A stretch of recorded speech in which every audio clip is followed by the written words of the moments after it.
তো আমি একই ভিডিও নিয়ে আবার আসলাম দ্বিতীয় পার্টে। আসার কারণ হচ্ছে আমার প্রথম ভিডিওতে একটু ভুল হয়েছিল। সেটা হচ্ছে শুধু এই পার্টটা, যে why should you take physical exercise, ২ নাম্বারের যেই প্রশ্নটা, এটার উত্তর দিতে গিয়ে তো এটার আমরা অনেক সহজ করে উত্তর দিতে পারি।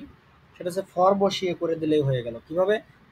Y should you take physical exercise, কেন তোমার ফিজিক্যাল এক্সারসাইজ করা উচিত বা ব্যায়াম কেন করা উচিত সেটা সম্পর্কে। তাহলে আমি এটা এক কথায় লিখতে পারি কি, I should take physical exercise for keeping my body fit. কারণ আমি বলছিলাম যে আমার শরীরটাকে কি রাখার জন্য, শরীরটাকে ফিট রাখার জন্য, সুস্থ রাখার জন্য। তাহলে আমি এটা বলতে পারি যে ফর বসাবো, ফর জন্য অর্থ দেয়, তাহলে ফর জন্য। হ্যাঁ, তাহলে এটা দিলেই সব থেকে ভালো মানানসই হয়। তাহলে for keeping my body fit, for দেওয়ার পরে ভার্বটা আইএনজি করে দেবো। তাহলে for keeping my body fit. তাহলে এটা হচ্ছে প্রথমটা, আর বাদবাকিগুলো ঠিক আছে প্রথম ভিডিওতে। হ্যাঁ, একইভাবে এই দ্বিতীয়টাও, why should you read the whole question paper, কেন তোমার সম্পূর্ণ প্রশ্নপত্র পড়া উচিত।